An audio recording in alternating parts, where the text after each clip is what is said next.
Turu linnus on üks Soome vanimaid ja tähtsamaid keskaegseid linnuseid.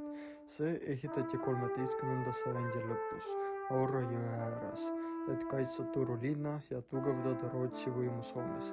Sajandite jooksul kasutati linnust kindluse, kuningliku residentsina ja vanglana. Tänapäeval on see oluline ajaloomälestus, mis näitab hästi Soome keskaja ajalugu ja elu. Turu toomkirik on Soome vanim ja tähtsaim keskaegne kirik. See ehitati 13. sajandi lõpus ning pühitseti aastal 1300.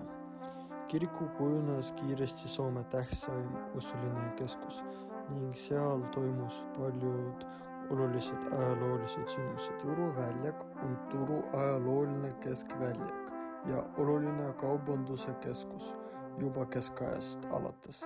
Tänapäeval on see kaasaegse Turu süda, kus inimesed kohtuvad, käivad kohvikutes ja ostavad erinevaid kaupu.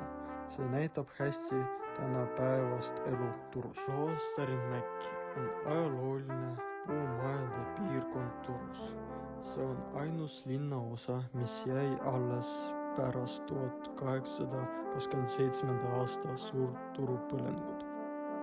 Foorum Marino saab näha ajaloolisi purjelaevi, sõjalaevi ja kuulsaid laevu nagu Suomen Joutsen. See koht näitab, kui tähtis oli meri Soome arengus ja kaubanduses.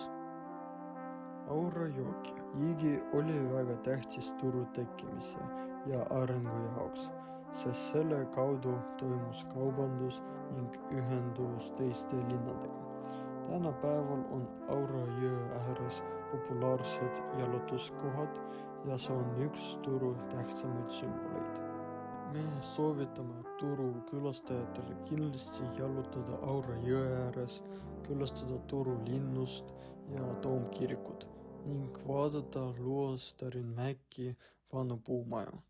Samuti tasub külastada Turu väljakut ja Foorum Marinumi, et näha nii ajaloolist kui ka kaasaegset Turu elu.